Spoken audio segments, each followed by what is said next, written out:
Good afternoon, one and all. Welcome back to another episode of Talking Scheidt. Of course, we're on Facebook, we're on Twitter, and we're on YouTube as well. So make sure you go and subscribe to our new channel. There's plenty of stuff up there already for you to watch. So go ahead to our YouTube and you'll see plenty of stuff to watch. But for now, obviously the weekend is upon us, and that means the Viaplay Cup semi-finals are upon us too. Celtic against Kilmarnock tomorrow, and Rangers against Aberdeen is on Sunday. So that's what we're going to discuss today. We've got Ewan and Aidan on the live for us today. How are you, chaps? I'm doing good, man. How are you? Not bad. Ewan, you all right? Yeah, I never know where to come in there. Like, who speaks first? You know, it's like. I know. I should probably address someone first. No, it's not your fault, guys. Yeah, I'm good, thanks. Good. Bro, okay, we'll start with Kelly Celtic. That is tomorrow at Hampden, the first of the semi-finals. And that'll be a 5:30 kickoff. It's the first time these two sides have met in Mount Florida since the 2012 Cup final, of course. It was a 1-0 win to Kilmarnock. An 83rd minute Dieter van Turnhout header sent the fans wild. And that was actually assisted by none other than current Hibs boss Lee Johnson. He was the one that put the ball in to the box for Dieter to head home. There you go. But Celtic, they've completely dominated the Scottish game, of course, since then. They've won 21 domestic trophies since that 2012 final, which is incredible.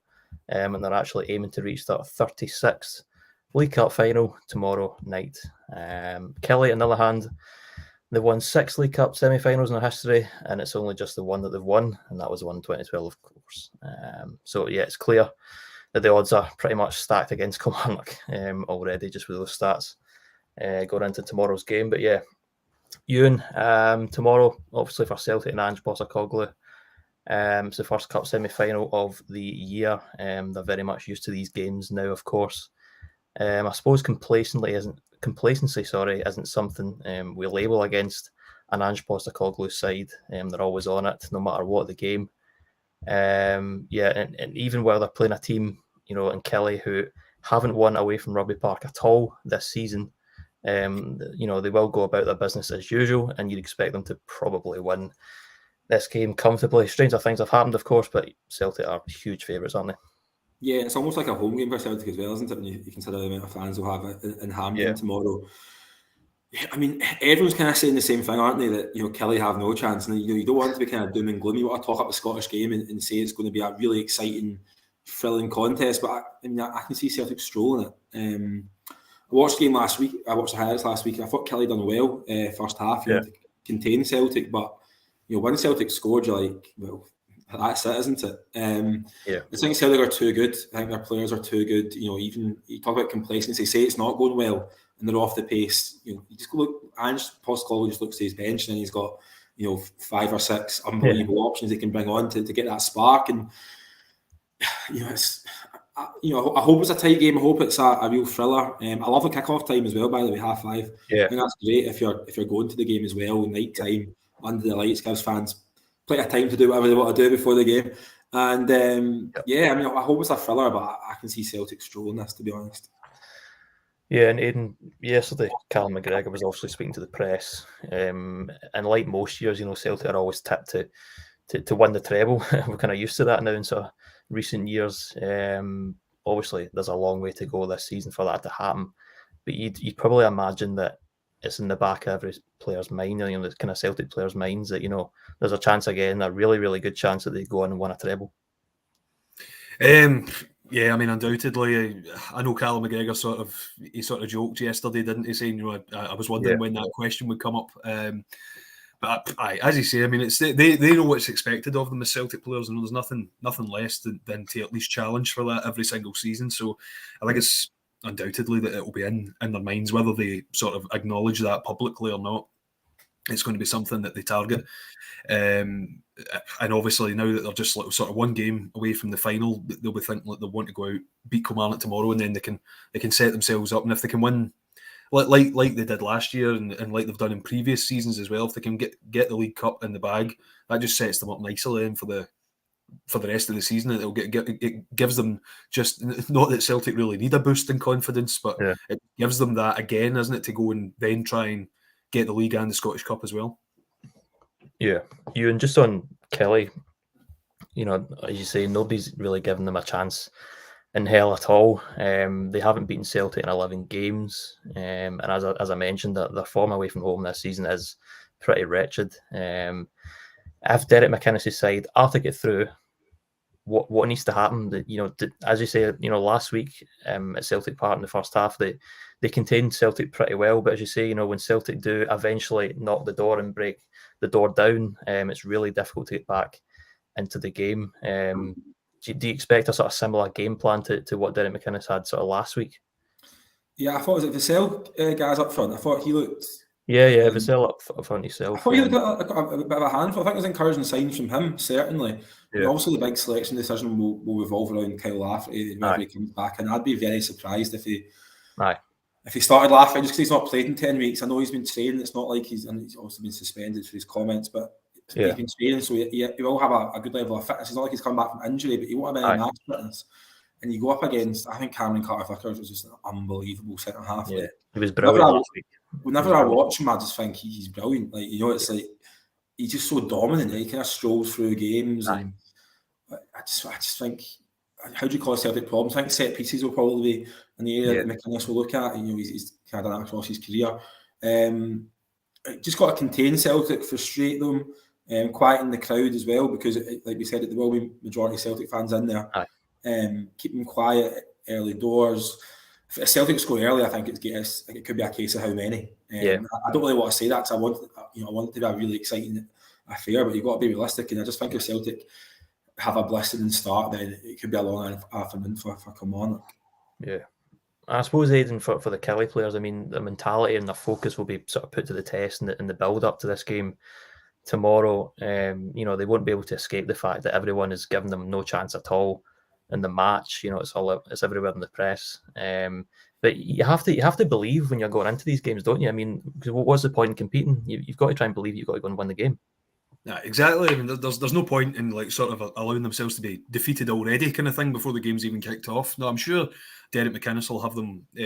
While they'll acknowledge obviously the sort of difficulty of the task ahead of them, I'm sure Derek McInnes will still have them all fired up to go out and try and cause an upset. I mean, it's a one-off game, isn't it? It's a cup game. Yeah. I suppose at the end of it, despite Celtic's dominance in it in recent years, anything can happen in a cup game. So no, I still expect Kilmarnock to go out and they'll. Yes, it'll be difficult for them, but I think they'll go out and try their best, and I expect them to maybe similar to the first half last week. They could maybe make things difficult for a while, because let's face it, they've got nothing else to lose tomorrow, so they might as well go out and just go for it. Yeah, and you said there, obviously, about Kyle Lafferty, he obviously made a couple of headlines this week when Derek McInnes was speaking about him, saying that he was making him breakfast and he was doing star jumps outside the office. As you say, he's probably unlikely to start, given how long he's been out, but it's safe to say he's sort of fired up for this game, probably for a number of reasons, of course. But, I mean, you'd imagine if Kelly had to do the unthinkable, I suppose, even if Lafferty does... start on the bench and then come on, you'd imagine he'd have a wee part to play. I mean, he scores the goals for Kilmarnock, of course, and maybe bar Danny Armstrong, there's nobody really else with much of a goal threat in that Kelly team. So yeah, you'd imagine he'd maybe play some part, even if it was off the bench. Yeah, I think he'll certainly feature in the game. So obviously his comments were unacceptable, and there'll be a lot of talk around that in the lead up to the game, but. From purely just looking at it as a purely footballing perspective, then yes, Kilmarnock's best chance of getting a goal in the game probably. It's just a case of his match fitness, and McInnes will know better than anybody, where he's at with that. So he'll definitely be on the pitch at some point, I imagine. Yeah. Right, chaps. Score predictions for this one, Celtic Kelly. I want a score prediction. Ewan. Be as realistic as you want, because I don't like the. I'm going to go 4-0 Celtic. 4-0, right. Aidan, something similar? I did the prediction for the Celtic Kilmarnock game on Talking Scheidt last week as well, and I think I said about 3 or 4, and I ended up. Obviously, Celtic won, but it was a bit closer, so I'll go 2-0 this time. Alrighty. Right, we'll go to Rangers Aberdeen now. That's the second semi-final on Sunday at Hampden. That's at 3 o'clock. Ewan, I suppose more of a direct question for you this time. Would you say this game is huge for Michael Beale so early in his tenure as Rangers boss? It's a chance to win a trophy. Obviously get through to a final, then potentially win the trophy. The league is pretty much done and dusted now. He's obviously still got the Scottish Cup as well, but the cup competitions will be important for Michael Beale, do you think? Yeah, massive. And I think it will kind of frame the narrative around his start to his Rangers tenure, because if you look at it at the moment, it's been pretty successful. Yeah. Unbeaten, won every game apart from the 2-2 draw against Celtic, which I think Rangers will feel unfortunate they didn't pick up the 3 points, given the fact that Kyogo scored so late in the game, and you look at the 2 goals that Rangers conceded in that game as well. I mean, they're terrible goals they conceded.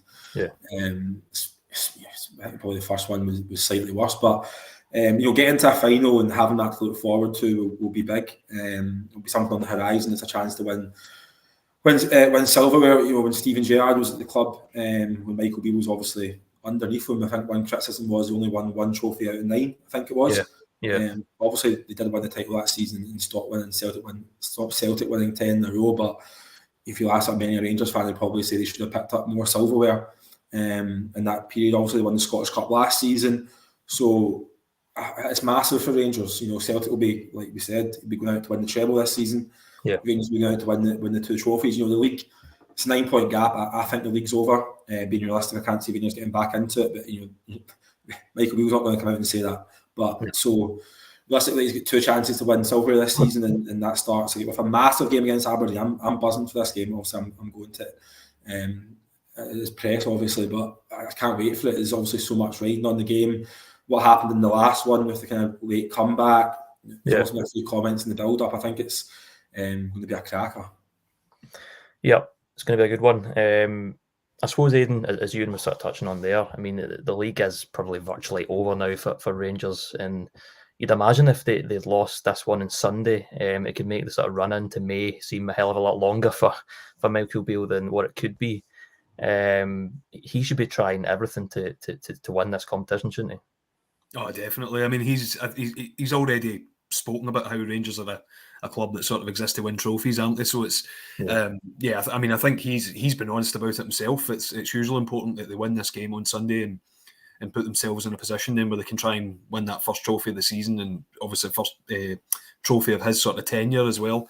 I just think there's a lot riding on the game for Rangers, and just as you were saying as well, guys, if they weren't to win, it would make the second half of the season so much longer for them, I think. So, given that, as we're saying, the league it's effectively over now, we can't see them coming back in the league to catch Celtic. So, I think it would be a massive sort of boost to Rangers fans as well if they were in the position where they could win this game on Sunday and then potentially go on and win the trophy as well, because at least that there's that is a clear sign of improvement already. Based on where they were at the start of the season, and for that reason, I think it's definitely like a must-win on Sunday, isn't it?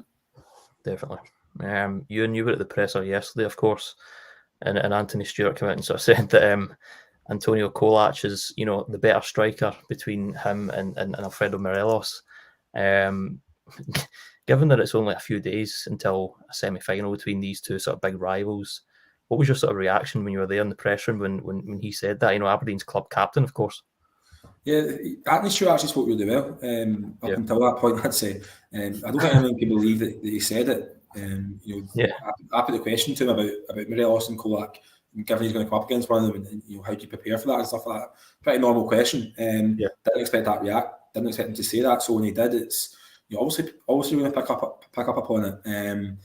I don't know if it really fuels the fire too much. I don't know if Alfredo Morelos is sitting reading Twitter on his days off. Maybe he is. Who knows? But I think he'll be fired up for the game anyway. He's got a decent record against Aberdeen as it is. So you don't know if it's.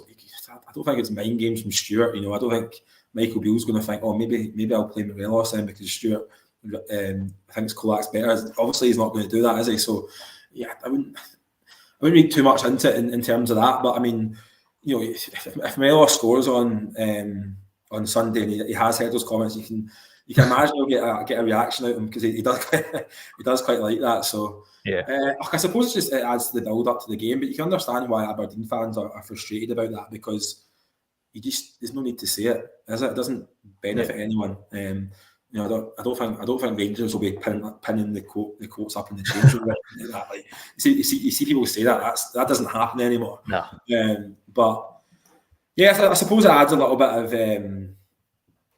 edge to the game if I didn't need it already. Rangers and Aberdeen games are notoriously quite feisty affairs, so I think it's going to be a cracking game. I'm honestly really looking forward to it. Yeah, I think we all are. Just on Aberdeen in general, Aidan, of course their form in the league since the World Cup break hasn't been great. They have managed to sort of arrest that slide in recent games, unbeaten in 2 in the league.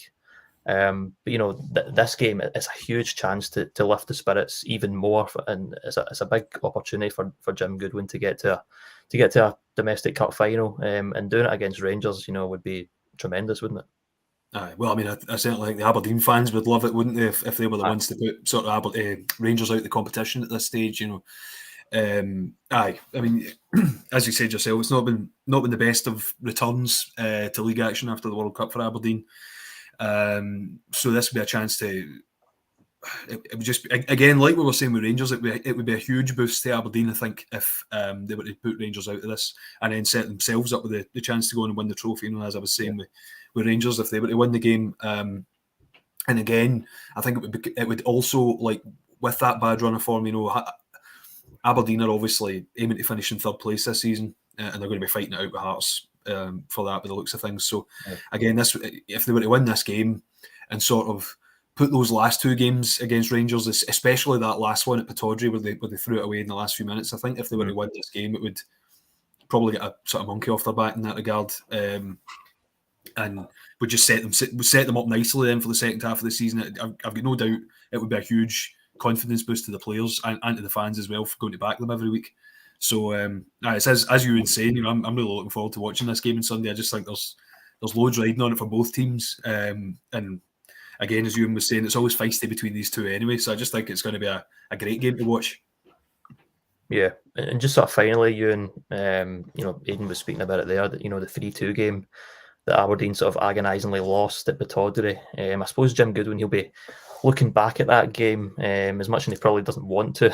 But there was a lot of positives in that game for Aberdeen. They led the match, and Rangers went at their best in the first half. Aberdeen were doing it.